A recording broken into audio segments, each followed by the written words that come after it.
Ассалаумағалейкум, баршаңызға қайырлы күн. Бүгін осындай үй жағдайында дайындалатын, өте оңай әрі тез дайындалатын самса жасайтын боламыз. Мынау соған түрі өте дәмді әрі жұмсақ болып шықты. Міндетті түрде жасап көріңіз.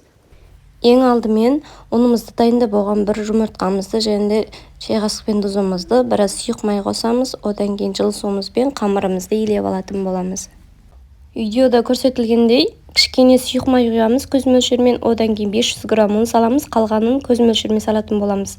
Суымызды лайықты мөлшерде құйып, қамырымызды қаттығы билеп алатын боламыз. Салмасына етімізді ұсақтап турап, оның үстінен пиязымызды ұсақтап турап салып, қосып араластырып, үстінен тұзымызды, қара бұрышымызды сеуіп, одан кейін бір кішкене су құйсаңыздар жеткілікті, немесе сұйық май құйсаңыздар болады. Жақсылап араластырып аламыз. Мінекей осымен салмасы дайын болады.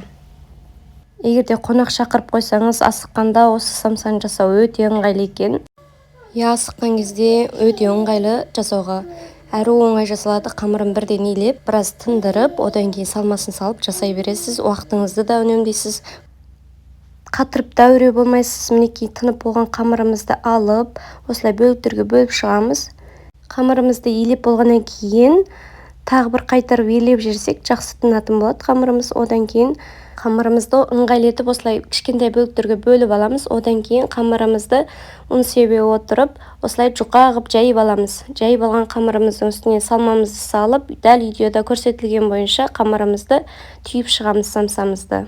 Самсаларымызды түйіп болғаннан кейін табамызды майлап, сұйық май жағып, одан кейін самсаларымызды орналастыратын боламыз.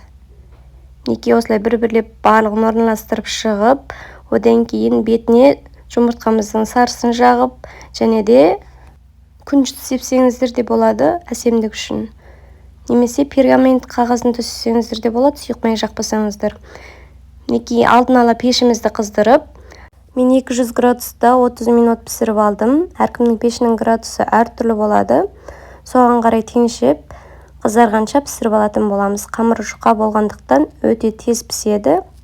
Қамыры жұмсақ болып шықты, әрі оңай жасалады.